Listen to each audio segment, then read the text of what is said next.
नमस्ते। कंप्यूटर सीखो पर आपका स्वागत है, जहां पर हिंदी में कंप्यूटर संबंधित जानकारी दी जाती है। मैं हूं मयंक मलिक और आज मैं आपको बताऊंगा ऑपरेटिंग सिस्टम के बारे में। जब आप अपना कंप्यूटर खोलते हैं तो ये जानकर काफी अच्छा लगता है कि आपका कंप्यूटर आपके नियंत्रण में है।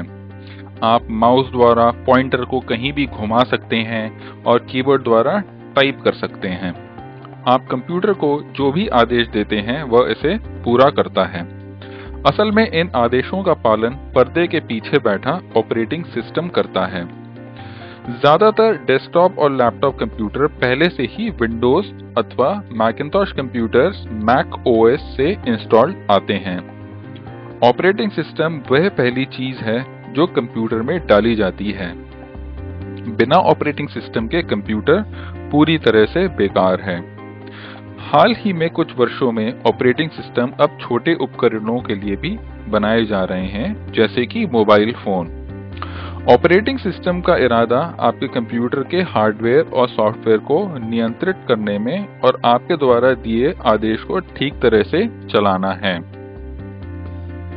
सभी कंप्यूटर में ऑपरेटिंग सिस्टम नहीं होता है। जैसे कि आपके किचन के माइक्रोवेव ओवन में ऑपरेटिंग सिस्टम की जरूरत नहीं है, क्योंकि उसे सीधे सीधे चुनिंदा कार्य करने हैं। हालांकि उसमें जो कंप्यूटर लगा होता है वह कुशलतापूर्वक बताए हुए कुछ कार्य कर सकता है। सभी डेस्कटॉप कंप्यूटर में ऑपरेटिंग सिस्टम होता है। जनसाधारण ऑपरेटिंग सिस्टम्स में विंडोज है, जो माइक्रोसॉफ्ट द्वारा बनाया हुआ उत्पाद है, और मैकिन्टॉश ऑपरेटिंग सिस्टम है, जो एप्पल कॉरपोरेशन का उत्पाद है। इसके अलावा यूनिक्स है, जो बहुत सारे व्यक्तियों, संस्थाओं और सहकर्ताओं द्वारा बनाया गया है। आज सैकड़ों ऑपरेटिंग सिस्टम मौजूद हैं, जो कुछ विशेष विचार की एप्लीकेशंस के लिए बनाए गए हैं, जैसे कि मेन फ्रेम, रोबोटिक्स, उत्पादन उद्योग इत्यादि। जिस उपकरण में ऑपरेटिंग सिस्टम होता है, उसमें अधिकतर उसकी कार्यप्रणाली बदलने का एक तरीका भी आ जाता है।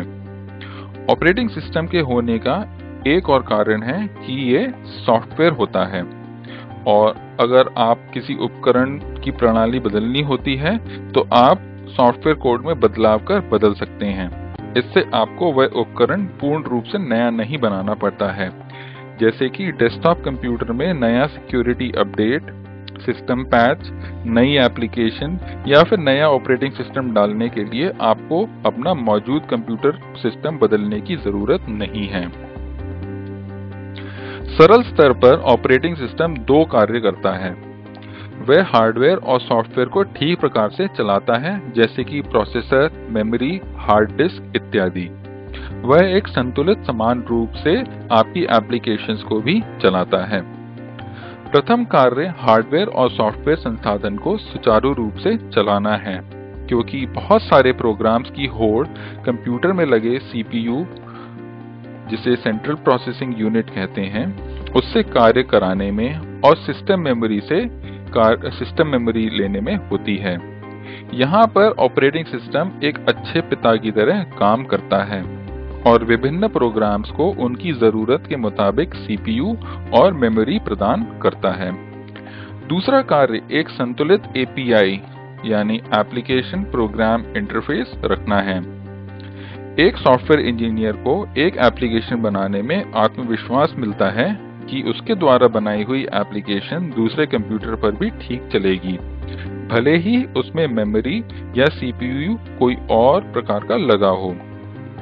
ऑपरेटिंग सिस्टम ये भी सुनिश्चित करता है कि अगर आप हार्डवेयर बदलते हैं तो सारी एप्लीकेशन संतुलित चलेंगी।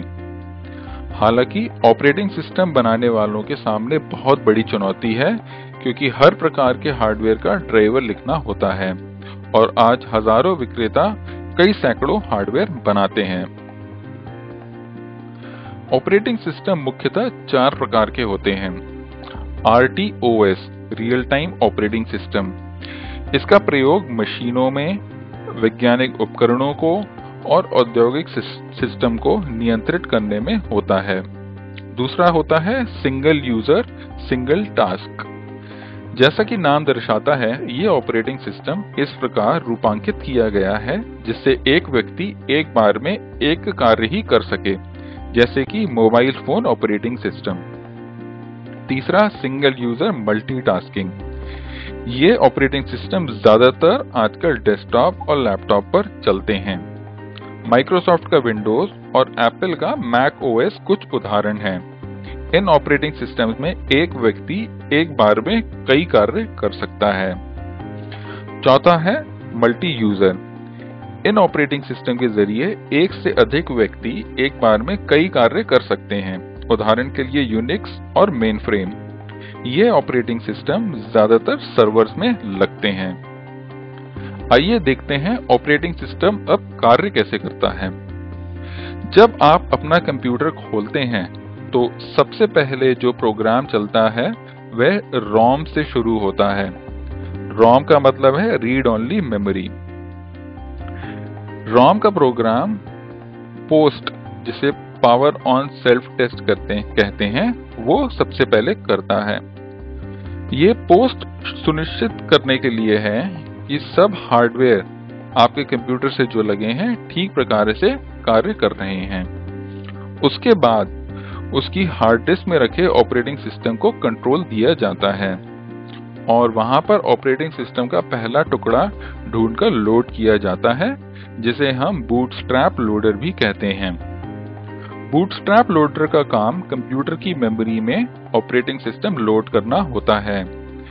वह सभी लगे हुए हार्डवेयर जैसे माउस, प्रिंटर, कीबोर्ड इत्यादि के ड्राइवर लोड करता है। ऑपरेटिंग सिस्टम लोड हो जाने के बाद बूटस्ट्रैप लोडर अपना कंट्रोल ऑपरेटिंग सिस्टम को दे देता है और आपके आदेशों का इंतजार करता है। धन्यवाद।